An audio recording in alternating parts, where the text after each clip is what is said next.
Hello student, आपका स्वागत है स्प्लिट स्टडी चैनल पे। जैसा कि आप लोगों को पता है कि हम लोग साइंस का जो पहले से बिहार शिक्षक भर्ती टीआरई में पूछा गया क्वेश्चन है उसका डिस्कशन कर रहे हैं, जो कि इम्पोर्टेंट रखता है वर्ग 1 to 5। वर्ग 6 to 8 में जो साइंस का पेपर आता है, साइंस एंड मैथ का, उसके लिए भी ये इम्पोर्टेंट है साइंस का पोर्शन। और 9, 10 और 11, 12 का जो जनरल पेपर आता है 40 नंबर का, उसमें जो साइंस पूछता है उसके लिए भी ये इम्पोर्टेंट है। और ये इसमें ऐसा नहीं है कि हम सिर्फ क्वेश्चन का आंसर प्रोवाइड कर दे रहे हैं, हम यहाँ पे सारे क्वेश्चन का ऑप्शन तक डिस्कस किया जा रहा है। इससे एक क्वेश्चन से आपको 4-4, 5-5 क्वेश्चन का फायदा होने वाला है। और इसमें टेबल ऑफ कंटेंट भी प्रोवाइड कराया जा रहा है, जो कि आपके एग्जाम पॉइंट ऑफ व्यू से बहुत इंपॉर्टेंट रखता है। तो आप इस वीडियो को जरूर देखें। इसमें जो भी सेशन चल रहा है, आज हम लोग तीसरा सेशन शुरू कर रहे हैं। इसके पहले 2 पार्ट कंप्लीट हो चुका है, तो अगर आप पहले का वीडियो नहीं देखे तो भी वीडियो जरूर जाके देख ले। आपको प्लेलिस्ट मिल जाएगा इस चैनल पे, किसके नाम से, तो बिहार शिक्षक भर्ती साइंस के नाम से आप लोग को इस चैनल पर प्लेलिस्ट देखने को मिलेगा। चलिए, तो आज का सेशन हम लोग स्टार्ट करते हैं। पहला क्वेश्चन है, पर्यावरण में प्लास्टिक की डैश क्रिया द्वारा विघटित नहीं होती है। देखिए, पर्यावरण में जो भी चीज विघटित होता है बेसिकली वो किसके द्वारा होता है, तो जीवाणु के द्वारा कोई भी विघटन के घटना होता है। विघटन का जो घटना होता है, जितना भी जीवित चीज है उसको मरने के बाद जो विघटित करता है, टुकड़े टुकड़े में तोड़ तोड़ कर मिट्टी में मिला देता है, वो कौन होता है, जीवाणु होता है। लेकिन प्लास्टिक ऐसा एक पदार्थ है जिसका विघटन नहीं कर पाता है जीवाणु। तो बेसिकली पूछा है किसके द्वारा नहीं होता, तो बेसिकली तो ना तो जीवाणु के द्वारा होगा, ये तो किसी के द्वारा होता ही नहीं है। तो मृत तो परजीवी के द्वारा भी नहीं होगा, परजीवी के द्वारा भी नहीं होगा। मृत परजीवी किसको कहते हैं, जो अपना भोजन मरे हुए चीजों से प्राप्त करते हैं, उसको मृत्यु परजीवी कहते हैं। जैसे पेड़ पौधा पे रहकर जो पेड़ पौधा कट चुका है, मर चुका है, उससे अपना पोषण क्या करते हैं, प्राप्त करते हैं, तो उसको मृत्यु परजीवी कहते हैं। अब परजीवी तो सभी को पता है, जो कि जीवित चीजों पर रहकर अपना भोजन प्राप्त करते हैं, उसको हम लोग परजीवी के नाम से जानते हैं। तो इसमें से कोई भी विघटित नहीं कर पाएगा किसको, प्लास्टिक को। इसलिए ये सारे ऑप्शन इसमें क्या है, करेक्ट है। इसलिए इसका जो करेक्ट ऑप्शन होगा, option D the correct option हो जाएगा इस क्वेश्चन का। चलिए चलते हैं, हम लोग नेक्स्ट क्वेश्चन देखते हैं। ऊर्जा के स्रोत को जो कार्बन उत्सर्जन में वृद्धि नहीं करता है शामिल है, तो ऐसा कौन है जो कार्बन का उत्सर्जन नहीं करता है। हम लोग पता है जब कोयले को जलाते हैं तो उसमें से कार्बन डाइऑक्साइड गैस निकलता है, उसमें से कार्बन की मात्रा निकलता है। लेकिन यहाँ पर कोयला का जलाने का बात ही नहीं, ना लकड़ी का बात हो रहा है। यहाँ पर किसका, तो सौर सेल, जो सोलर सेल होता है, जो धूप से क्या किया जाता है, विद्युत ऊर्जा प्राप्त किया जाता है, उसमें कोई भी कार्बन का मात्रा का उत्सर्जन नहीं होता। उसमें से कार्बनिक पदार्थ कोई भी नहीं बाहर निकलता है। पेट्रोल वगैरह, डीजल वगैरह से सब पे क्या होता है, कार्बनिक पदार्थ बाहर निकलता है, जो वायु को क्या करता है, पॉल्यूटेट करता है। ठीक, लेकिन यहाँ पे पवन चक्की दिया है, ये भी कार्बन पदार्थ उत्सर्जित नहीं करता। पवन चक्की किसको कहते हैं, जब जहाँ पे हवा बहुत तेज चलता है तो ऊपर पंखा लगा दिया जाता है, जिससे क्या कारण होता है, जिससे हम लोग विद्युत धारा का उत्पादन करते हैं।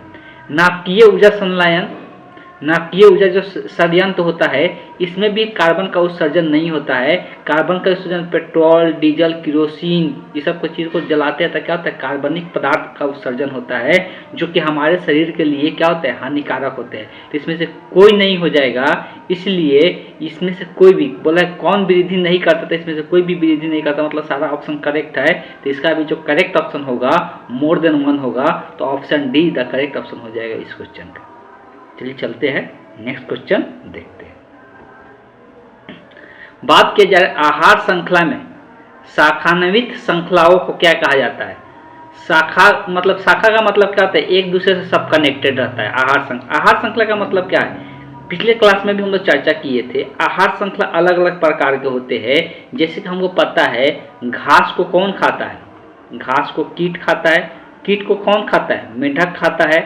मेढक को कौन खाता है, बाज खाता है। तो ये एक क्या है, आहार श्रृंखला है।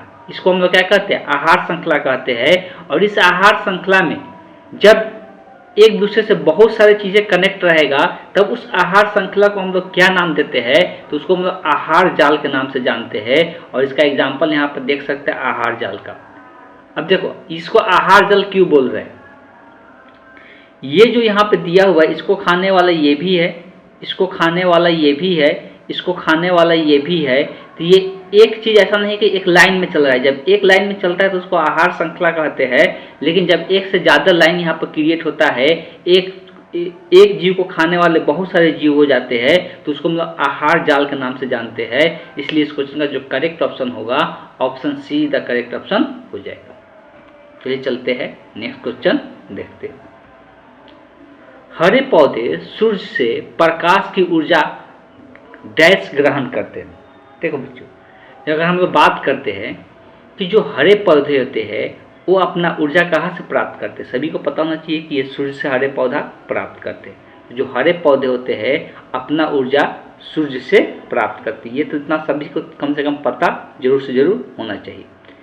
तो सूर्य का सबसे पहले बात करते हैं, तो ऊर्जा का हम लोग बात करते हैं तो सूर्य का बात करते हैं। सूर्य से कौन प्राप्त करता है, हरे पौधे। हरे पौधे को हम लोग क्या कहते हैं, तो हरे पौधे को नाम देते हैं क्या, स्वपोषी। इसको हम लोग क्या कहते हैं, स्वपोषी कहते हैं, या इसको प्राथमिक उपभोक्ता के नाम इसको स्वपोषी कहते हैं, इसको उत्पादक के नाम से भी जानते हैं। स्वपोषी बोले या उत्पादक बोले। तो जो पौधे होते हैं, अब पौधे को खाने वाला, तो पौधे को खाने वाला कौन होता है, तो पौधे को खाने वाला प्रथम उपभोक्ता होता है। प्रथम उपभोक्ता कौन होता है, तो शाकाहारी होता है, शाकाहारी होता है। शाकाहारी को खाने वाला कौन होता है, तो मांसाहारी होता है। शाकाहारी को खाने वाला मांसाहारी होता है। अब मांसाहारी को भी खाने वाला कोई अलग जीव होता है तो उसको हम तृतीय उपभोक्ता के नाम से जानते हैं। तो इस तरह से ऊर्जा का स्थानांतरण होता है। इसके पास, सूर्य के पास जितना भी ऊर्जा हो, मान लेते हैं एक स्मॉल हम लोग लेते हैं कितना ऊर्जा है, तो पौधे इसका कितना प्रतिशत ऊर्जा, तो पौधे के पास इसके 1% ऊर्जा जाता है। सूर्य का जितना ऊर्जा रहता है उतना में से 1% ही पौधे के पास जाता है। और इसके पौधे से शाकाहारी जीव में कितने प्रतिशत जाता है, 10%। और फिर शाकाहारी से मांसाहारी में भी 10%। पहले 1% मिलता है, सूर्य से 1% ऊर्जा प्राप्त होता है, और जितना पौधा का मिलता है उसका 10% प्रथम उपभोक्ता को मिलता है, और उसके बाद द्वितीय उपभोक्ता को फिर 10% उसका मिलता है। इसका 10%, इस शाकाहारी जीव को जितना मिला उसका 10% मांसाहारी को मिलता है, मतलब द्वितीय उपभोक्ता को। एक आता है तृतीय उपभोक्ता, तो उसको भी क्या मिलता है, 10%। बाद में सबको 10-10% क्या होता है, स्थानांतरित होता है। लेकिन पहला बार में सूर्य से पौधे को कितना प्रतिशत मिलता है, तो 1% मिलता है। इस बात को ध्यान में रखना है। तो इस क्वेश्चन का जो करेक्ट ऑप्शन होगा option see the correct option हो जाएगा। चलिए चलते हैं नेक्स्ट क्वेश्चन देखते हैं। डैश आहार श्रृंखला में प्रथम पोषी स्तर पर मौजूद होते हैं। देखो पोषी स्तर जो बनाया गया, तो प्रथम पोषी स्तर कितने प्रकार के बनाया गया, तो 4 प्रकार के। एक होता है प्रथम पोषी स्तर, दूसरा होता है द्वितीयक या दूसरा पोषी स्तर भी कहते हैं, लिख देते हैं दूसरे पोषी स्तर। उसके बाद आता है तीसरे पोषी स्तर। उसके बाद आता है चौथे पोषी स्तर। तो 4 पोषी स्तर होता है। कितना होता है, 4 पोषी स्तर होता है। ध्यान में रखना, जो प्रथम पोषी स्तर होता है बेसिकली, तो जो प्रथम पोषी स्तर होता है कौन होता है, तो ये स्वपोषी होता है। स्वपोषी में कौन आता है, तो पेड़ पौधा। स्वपोषी में कौन आता है, पेड़ पौधा।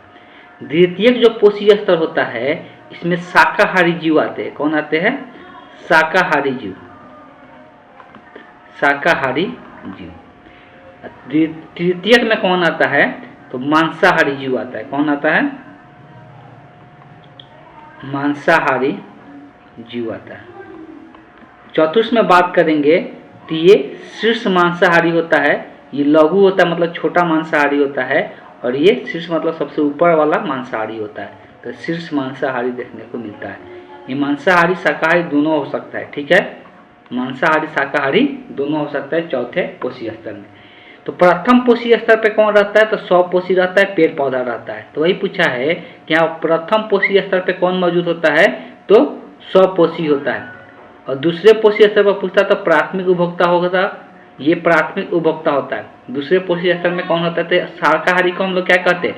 प्राथमिक उपभोक्ता कहते हैं। शाकाहारी को क्या कहते हैं?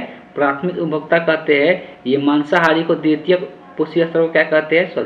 द्वितीय पोषी स्तर को द्वितीयक उपभोक्ता होता है। द्वितीयक यहाँ पर नहीं दिया हुआ है, ये कौन सा हो गया?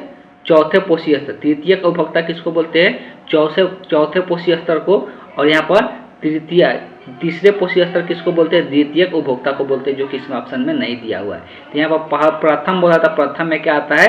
स्वपोषी आता है, ध्यान में रखना है। तो इस क्वेश्चन का जो करेक्ट ऑप्शन हो गया, ऑप्शन ए तक करेक्ट ऑप्शन हो गया। आगे है कि भू स्थिर उपग्रह घूमता है। जितना भी हम लोग उपग्रह देखते हैं, उपग्रह किसको बोलते हैं? तो हमको सैटेलाइट वगैरह जो रखता है, मान लो कि ये पृथ्वी है, तो पृथ्वी अपने अक्ष पे क्या करता है? रोटेट करता है। सभी को पता होगा पृथ्वी अपने अक्ष पे इस तरह से रोटेट करता है। इस तरह से पृथ्वी अपने अक्ष पर क्या करता है? थोड़ा सा झुका हुआ रहता है, तो इस तरह से ये रोटेट करता है इसी अक्ष पे। इसी को एक अक्ष मानना है।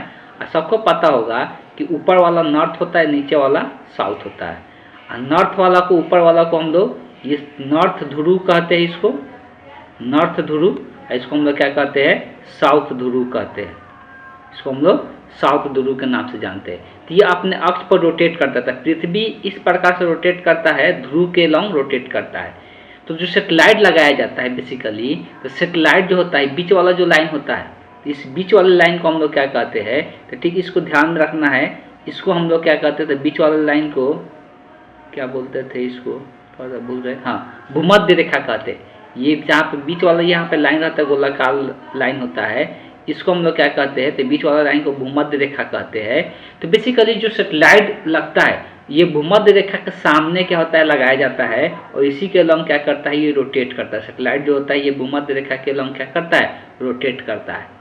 तो ये ध्रुव के पास रोटेट नहीं करता, ध्रुव के ऊपर रोटेट नहीं करता, ये भूमध्य रेखा के एलॉन्ग रोटेट करता है। ठीक, भूमध्य रेखा के। ये अभी पृथ्वी ऐसे ही घूम रहा है, तक सेटेलाइट भी इसी के एलॉन्ग घूमना चाहिए। सेटेलाइट भी कहाँ पे? इसी के। और ये समान ऊंचाई पर क्या होता है? पृथ्वी से समान ऊंचाई पर ये फिक्स रहता है, ये चेंज नहीं होते रहता है। पृथ्वी के समान ऊंचाई पर क्या रहता है? ये फिक्स रहता है, चेंज नहीं होते रहता है। इस बात को ध्यान में रखना है। तो ये समान ऊंचाई पे रहता है, इस बात को ध्यान में रखना है। तो इस क्वेश्चन का जो करेक्ट ऑप्शन होगा स्थिर ऊंचाई पर हो जाएगा। तो यहाँ पर ऑप्शन कौन सा? Option be the correct option हो जाएगा। चलिए चलते हैं, नेक्स्ट क्वेश्चन देखते हैं।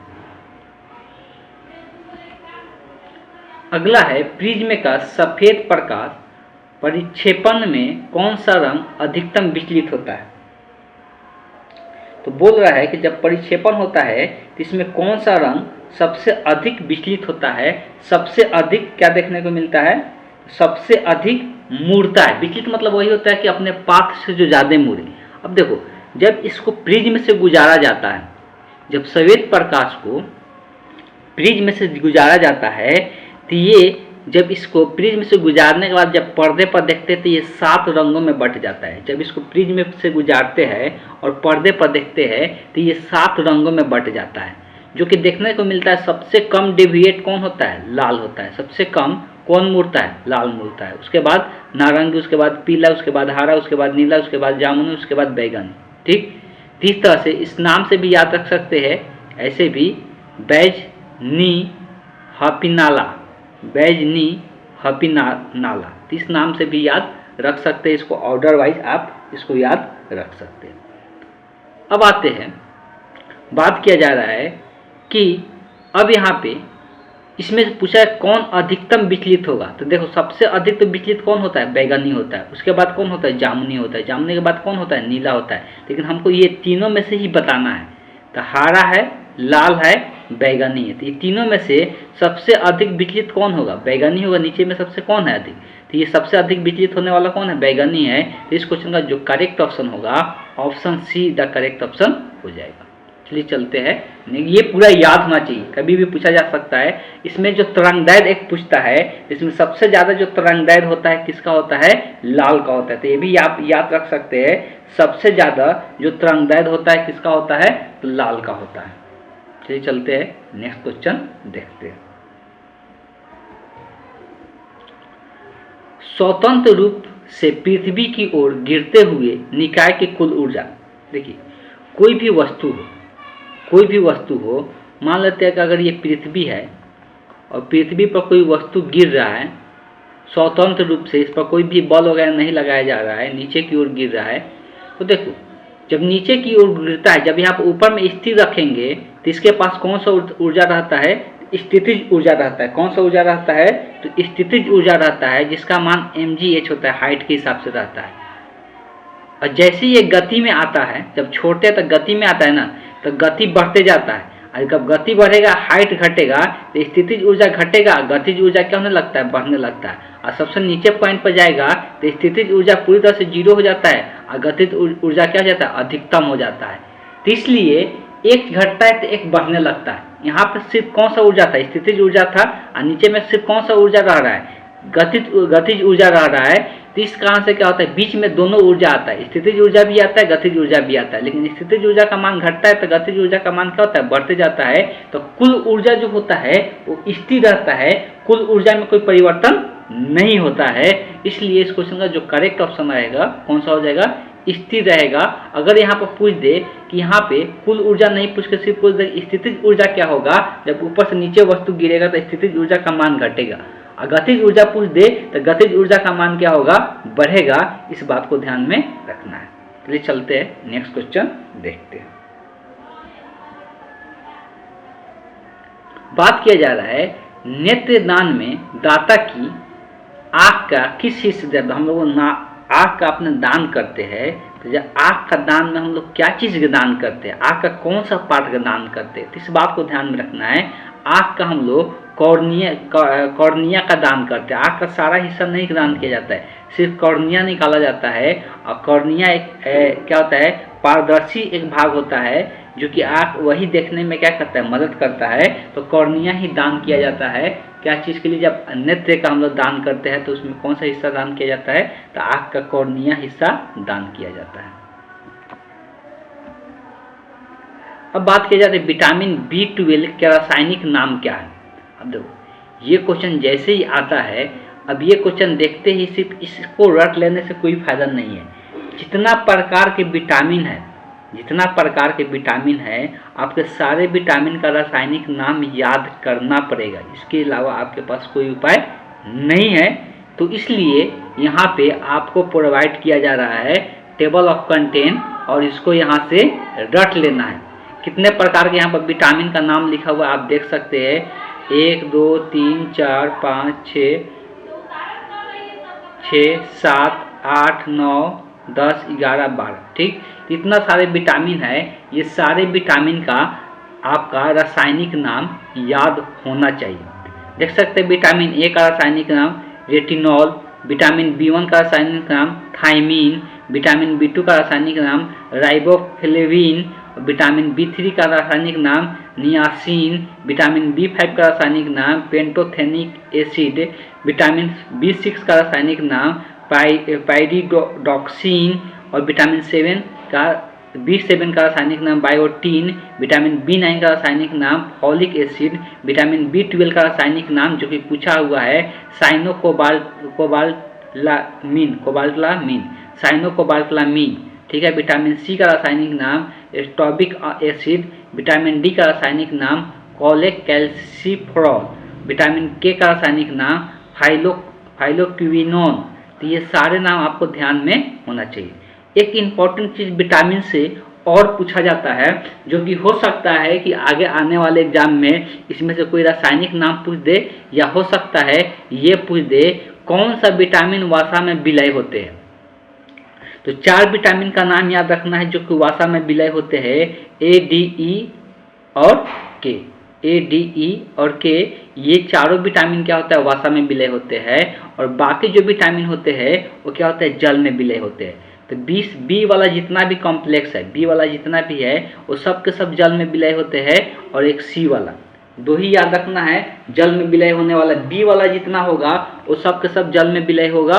और एक सी वाला जो होगा ये सब के सब जल में विलय होता है। अब यहाँ पे जो क्वेश्चन पूछा है विटामिन B12 का रासायनिक नाम साइनो कोबाल्टलामीन, देख सकते हैं तो कौन सा ऑप्शन में है, तो कोबाल्टलामीन यहाँ पे देख सकते हैं ऑप्शन बी में है। तो इस क्वेश्चन का जो करेक्ट ऑप्शन होगा option be the correct option हो जाएगा। तो इसी प्रकार से आपको यहाँ पे इस चैनल के थ्रू इतना ज़्यादा रिवीजन करा दिया जाएगा हर एक का, जैसे जैसे जिसका जिसका जरूरत पड़ेगा वहाँ पे आपको टेबल ऑफ कंटेंट प्रोवाइड कराया जाएगा, जो कि आप याद करके आसानी से नंबर ला सकते हैं। सिर्फ क्वेश्चन रट के नंबर नहीं ला सकते, इस बात को ध्यान में। और कॉन्सेप्ट के साथ आपको जितना सारी चीज़ें डिस्कशन कर दिया जाएगा कि फिर आपको किसी प्रकार का कोई एग्जाम में दिक्कत होने वाला नहीं है। साइंस का एग्जाम आप या 6 to 8 के लिए भी दे रहे हैं तो किसी प्रकार का आपको दिक्कत देखने को नहीं मिलेगा। चलिए तो चलते हैं हम लोग नेक्स्ट क्वेश्चन की ओर। नेक्स्ट क्वेश्चन है कि निम्नलिखित में से कौन सा अम्ल क्षार के संकेतक है, मतलब कौन बताता है कि ये अम्लीय पदार्थ है कि क्षारीय पदार्थ है। देखिए संकेतक का बात करेंगे तो हल्दी जो होता है वही बताता है। अब कौन कौन और भी चीजें होता है जो कि बताता है कि अम्लीय पदार्थ है कि क्षारीय पदार्थ है, जो कि मोस्ट इम्पॉर्टेंट है इसको याद करना। अगर आप इसको याद नहीं कर रहे मतलब आप मार्क्स मिस कर रहे हैं, ठीक। इसमें सबसे पहले ज़्यादातर जो पूछा जाता है लिटमस के बारे में। तो लिटमस पेपर क्या होता है कि जब अम्लीय पदार्थ रहेगा तो लिटमस पेपर जो होता है उसका कलर कैसा हो जाता है, लाल हो जाता है, नीला से लाल हो जाता है, ये भी याद रख सकते हैं। अम्लीय रहेगा तब, क्षारीय रहेगा तो कैसा हो जाएगा, नीला हो जाएगा, लाल से नीला हो जाता है। तो ये याद रखना है।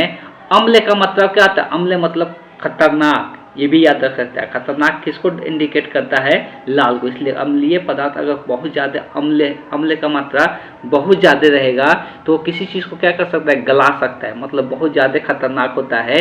इसलिए लिटमस पेपर पर इसका कलर कैसा हो जाता है, लाल हो जाता है, याद रखना है। मेथिल ऑरेंज ये भी सूचक है अम्ल का और क्षार को बताता है। तो लाल, अगर मेथिल ऑरेंज का कलर कैसा हो जाएगा, लाल। अगर उसमें पदार्थ डालते हैं अम्लीय तो उसका कलर कैसा हो जाता है, लाल हो जाता है। और क्षारीय पदार्थ डालते हैं तो पीला हो जाता है।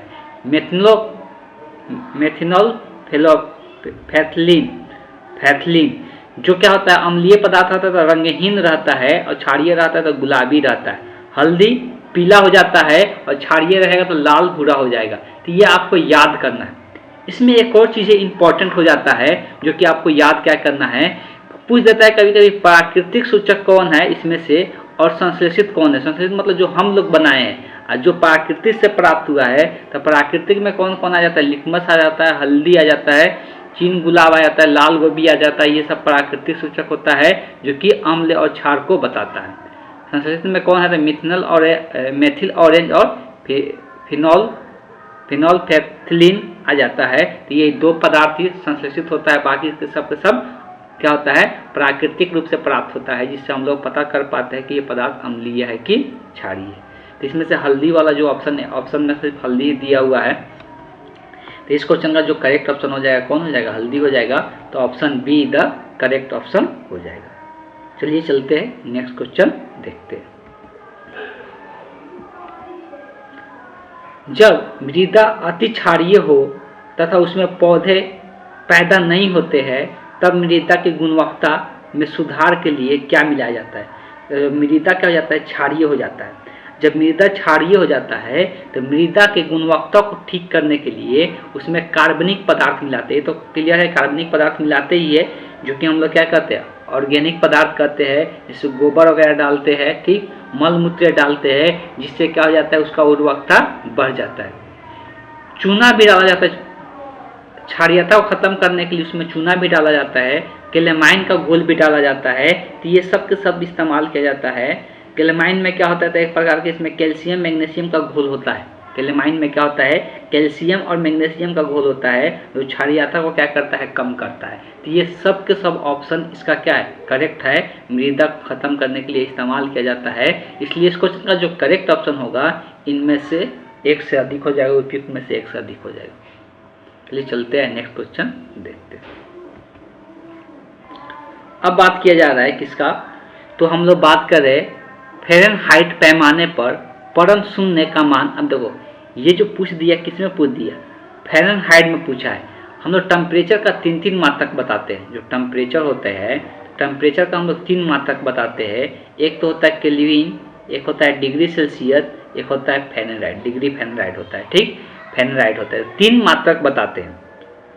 अब देखो परम शून्य का मतलब होता है कि परम शून्य का मतलब होता है केल्विन में अगर बताते हैं तो केल्विन में परम शून्य पर टेम्परेचर कितना होता है, तो केल्विन में परम शून्य का मतलब क्या होता है, तो केल्विन में ये कितना हो जाता है, तो केल्विन में बात करेंगे तो 0 केल्विन होता है। 0 केल्विन को ही हम लोग क्या कहते हैं, परम शून्य कहते हैं। अगर हम लोग केल्विन में नहीं बता के किस में बताए, तो दूसरा आता है डिग्री सेल्सियस में। तो डिग्री सेल्सियस में कितना होता है, तो -273 डिग्री सेल्सियस होता है, -273 डिग्री सेल्सियस होता है। अगर हम लोग बात करते हैं किसमें, फ़ारेनहाइट में, तो फ़ारेनहाइट में कितना होता है, तो -459.4 फ़ारेनहाइट होता है। लगभग में ये इतना होता है, याद रखना। तो ये तीनों मात्रक में याद रखना है परम शून्य पर टेम्परेचर कितना होता है अलग अलग यूनिट में। केल्विन में 0, डिग्री सेल्सियस में -273, फ़ारेनहाइट में कितना 459.4 होता है। अब देखो 2 रिलेशन ध्यान में रखना है। एक तो केल्विन का रिलेशन याद रखना है डिग्री सेल्सियस का। केल्विन और डिग्री सेल्सियस का बात करते हैं, अगर केल्विन और डिग्री सेल्सियस का बात करते हैं तो केल्विन को अगर डिग्री सेल्सियस में चेंज करना रहता है, केल्विन को डिग्री सेल्सियस में चेंज करना रहता है तो 273 माइनस डिग्री सेल्सियस होता है। अगर यहाँ पर डिग्री सेल्सियस में मान रख देते हैं टेम्परेचर का, तो यहाँ पर डिग्री सेल्सियस में रख देते तो सॉरी प्लस होता है, यहाँ पे ये प्लस हो गया। तो ये केल्विन और डिग्री सेल्सियस में रिलेशन होता है। अगर यहाँ पर -273 रखेंगे तो क्या आ जाएगा, केल्विन में 0 डिग्री आ जाएगा, तो ये सही है रिलेशन। और एक रिलेशन ध्यान में रखना है केल्विन और फ़ारेनहाइट में, तो कितना होता है, तो फ़ारेनहाइट -32 गुने 5/9 + 273 इक्वल टू केल्विन। तो केल्विन और फ़ारेनहाइट में ये संबंध होता है, इसको एक ध्यान में रखना है। इसको ऐसे भी लिख सकते हैं या एक और रिलेशन याद रख सकते हैं फ़ारेनहाइट और किस में, तो डिग्री सेल्सियस में। तो ये कितने के बराबर होता है, डिग्री सेल्सियस के बराबर होता है। तो ये भी संबंध ध्यान में रख सकते हैं, ठीक है। तो ये 3-4 प्रकार का संबंध जो होता है याद रखना है, तीनों मात्रक में किस प्रकार का संबंध देखने को मिलता है। इस क्वेश्चन का जो करेक्ट ऑप्शन होगा option see the correct option हो जाएगा। चलिए चलते हैं नेक्स्ट क्वेश्चन देखते हैं। अब बात किया जा रहा है किसका, प्रकाश तरंग किस प्रकार के तरंग होते हैं। देखिए अगर तरंग का बात करते हैं तो तरंग बेसिकली हम लोग 2 प्रकार का तरंग हम लोग देखने को मिलता है। अगर ऐसे तरंग का बात करेंगे, तरंग का अगर बात करते हैं तो हम लोग 2 प्रकार के तरंग हम लोग पढ़ते हैं नॉर्मली। एक होता है अनुप्रस्थ तरंग, एक क्या होता है, अनुप्रस्थ, दूसरा होता है अनुदैर्ध्य, दूसरा होता है अनुदैर्ध्य। दोनों में अंतर क्या होता है, बेसिकली जो अनुदैर्ध्य तरंग होता है तो जिस तरफ तरंग की गति होता है उसी ओर उसका कंपन भी होता है। जिस ओर तरंग की गति होता है उसी ओर उसका कंपन भी होता है, तो उसको हम अनुदैर्ध्य तरंग कहते हैं। जिस ओर, ध्यान से सुनिएगा, जिस ओर तरंग की गति होता है लेकिन कंपन उसके लंबवत होता है, कंपन क्या होता है उसके लंबवत होता है, तो उसको हम लोग अनुप्रस्थ तरंग कहते हैं। उसको हम लोग क्या कहते हैं, अनुप्रस्थ तरंग कहते हैं। ये दोनों तरंग को ध्यान में आप लोग को रखना है, दोनों तरंग को क्या करना है, ध्यान में रखना है। अगर कुछ एग्जाम्पल का बात करेंगे तो थोड़ा सा एग्जाम्पल आप ध्यान में रख सकते हैं। अनुप्रस्थ तरंग का बात करते हैं तो अनुप्रस्थ तरंग जो चुंबकीय तरंग होता है वो अनुप्रस्थ तरंग होता है। चुंबकीय तरंग जो होता है वो अनुप्रस्थ तरंग होता है। थोड़ा सा लिख भी देते हैं, चुंबकीय तरंग, चुंबकीय तरंग जो होता है अनुप्रस्थ तरंग होता है, या भूकंपीय द्वितीयक तरंग जो होता है, लिखना चाहते हैं आप लिख सकते हैं, हमने आप बोर्ड पर लिखेंगे बहुत ज़्यादा टाइम जाएगा। भूकंपीय द्वितीयक तरंग, ये भी क्या होता है, अनुप्रस्थ तरंग होता है। अनुदैर्ध्य का एग्जाम्पल याद रखना है, तो आप अनुदैर्ध्य का एग्जाम्पल याद रख सकते हैं, ये ध्वनि तरंग होता है, ध्वनि तरंग हो गया। या एक और होता है भूकंपीय तरंग, पी तरंग होता है, भूकंप वाला एक पी तरंग होता है, वो अनुदैर्ध्य तरंग होता है। तो कुछ एग्जाम्पल यहाँ पर लिख दिए जो पूछा जाता है। अब यहाँ पर पूछा है प्रकाश, तो प्रकाश भी कैसा तरंग है, तो प्रकाश कैसा होता है, चुंबकीय तरंग होता है। प्रकाश भी कैसा होता है, इसमें प्रकाश भी लिख लेना एग्जाम्पल में। प्रकाश जो होता है चुंबकीय तरंग होता है, इसी का हिस्सा है। तो प्रकाश भी क्या होता है, अनुप्रस्थ तरंग होता है। तो प्रकाश भी अनुप्रस्थ तरंग होता है, इसलिए कि ये चुंबकीय तरंग में ही आता है। इस क्वेश्चन का जो करेक्ट ऑप्शन होगा, option A the correct option हो जाएगा। अब देखो, ये तो अनुप्रस्थ तरंग होता ही है, ये विद्युत चुंबकीय तरंग भी होता है। ये विद्युत चुंबकीय तरंग मतलब वही विद्युत चुंबकीय तरंग भी होता है प्रकाश, इसलिए ऑप्शन इसका सी भी करेक्ट है। इसलिए इस क्वेश्चन का जो करेक्ट ऑप्शन है वो ए भी है और सी भी है। इसलिए प्रकाश जो होता है वो विद्युत चुंबकीय तरंग ही होता है और अनुप्रस्थ भी होता है। विद्युत चुंबकीय जो तरंग है वो अनुप्रस्थ तो होता ही है, लेकिन प्रकाश जो तरंग होता है वो विद्युत चुंबकीय तरंग भी होता है। इसलिए इसका दोनों ऑप्शन करेक्ट है। तो मोर देन वन हो गया, तो option D the correct option हो जाएगा इस क्वेश्चन का। चलिए अब हम लोग बात कर लेते हैं प्रबल अम्ल और दुर्बल अम्ल क्षार से। दुर्बल क्षार और प्रबल अम्ल मिलकर लवण तो बनाता है, लेकिन वो किस प्रकार का लवण बनता है। अब थोड़ा सा हम लोग ज़्यादा जानने के बारे में कोशिश करते हैं लवण के बारे में। किसके बारे में, लवण के बारे में। तो लवण देखो तीन प्रकार का देखने को मिलता है। एक सामान्य लवण होता है, एक अम्लीय लवण होता है, एक क्षारीय लवण बोले या भास्मिक लवण बोले। थोड़ा सा ध्यान रख दीजिएगा, ठीक। उदाहरण याद करना है तो कर सकते हैं, कभी पूछा जा सकता है, लेकिन मेन यहाँ पर फोकस करना है। सामान्य लवण कब बनता है, जब प्रबल अम्ल और प्रबल मतलब दोनों, प्रबल मतलब क्या, दोनों को दोनों स्ट्रॉन्ग। तो जब दोनों को दोनों स्ट्रॉन्ग रहेगा तब जो लवण बनता है वो सामान्य लवण का निर्माण करता है, साथ में जल का निर्माण होता है। इसका पीएच हमेशा कितना रहेगा, 7 रहेगा। लेकिन प्रबल अम्ल और दुर्बल क्षार, जब प्रबल अम्ल या दुर्बल क्षार, दुर्बल मतलब कमजोर और प्रबल मतलब मजबूत, तो अभी तक इसमें अम्लीयता का मात्रा ज्यादा हो रहा है, इसलिए कैसा लवण बनेगा, अम्लीय लवण बनेगा। और जब अम्लीय लवण बनेगा तो हम लोग पता है कि लवणीय जब है ये, तो इसका पीएच मान क्या होगा, 7 से कम होगा। इसलिए कि अम्लीयता कब दर्शाता है, 0 से लेकर 7 तक जब पीएच का मान रहता है तो अम्लीयता को दर्शाएगा, इसलिए इसका पीएच मान 7 से कम होता है। दूसरा भास्मिक लवण बनता है, इसमें दुर्बल अम्ल रहेगा और प्रबल क्या रहेगा, क्षार रहेगा। क्षार इसमें स्ट्रॉन्ग रहेगा, तो अभी से कि ये पदार्थ जो बनेगा, लवण बनेगा, वो भास्मिक रहेगा, मतलब क्षारीय लवण बनेगा। और क्षारीय जब बनेगा तो पीएच मान क्या होगा, 7 से अधिक होगा। तो ये कॉन्सेप्ट ध्यान में रखना था। और यहाँ पे जो क्वेश्चन पूछा है वो प्रबल अम्ल और दुर्बल क्षार का पूछा हुआ है, तो ये अम्लीय लवण बनेगा, और जब अम्लीय बनेगा तो पीएच मान क्या होगा, 7 से कम होगा। इसलिए इस क्वेश्चन का जो करेक्ट ऑप्शन होगा, option be the correct option हो जाएगा। यहाँ पर प्रबल अम्ल और दुर्बल क्षार पूछा हुआ है। अब इसमें से आपको कोई भी चेंज करके पूछा जा सकता है क्वेश्चन, इसलिए हर एक कॉन्सेप्ट, जितना भी क्वेश्चन आएगा उससे रिलेटेड जितना कॉन्सेप्ट होगा आपको हमेशा समझाया जाएगा, और बार बार ये सब चीज़ें बताया जाएगा कि आपको रिवीजन होते रहे और पूरी तरह से याद हो जाए, अलग से आपको कुछ भी करने की जरूरत नहीं पड़े। इस चैनल से आप सिर्फ जुड़े रहिए, देखिए आपका रिवीजन किस प्रकार से अच्छे से होता है। चलिए बात किया जा रहा है गीगाबाइट, जीबी जिसको बोलते हैं। तो ये थोड़ा सा कॉन्सेप्ट याद रखें, थोड़ा ये कंप्यूटर का कॉन्सेप्ट है कि 1 GB जो होता है 1024 MB के बराबर होता है, 1024 MB के। और 1 MB जो होता है, 1 MB जो होता है और 1024 KB के बराबर होता है। बस इतना याद रखें, ज़्यादा कुछ याद रखने की जरूरत नहीं है। तो यहाँ पे देख सकते हैं 1 GB पूछा है, तो 1 GB कितना, 1024 MB के बराबर हो जाएगा। तो option be the correct option हो जाएगा इस क्वेश्चन का। चलिए नेक्स्ट क्वेश्चन देखते हैं। अब यहाँ पर बात किया जा रहा है सोडियम हाइड्रोक्साइड, हाइड्रोक्लोरिक अम्ल। अब देखो सोडियम हाइड्रोक्साइड, सोडियम हाइड्रोक्साइड मतलब क्या, NaOH और साथ में कौन, हाइड्रोक्लोरिक अम्ल का HCl। हमको पता है इसमें OH समूह आ रहा है, मतलब ये क्या है, तो ये क्षारीय है। क्या है, ये क्षारीय है। तो ये एक क्षार है और ये क्या है, अम्ल है। HRNaCl हम सबको पता है कि ये क्या है, अम्ल है।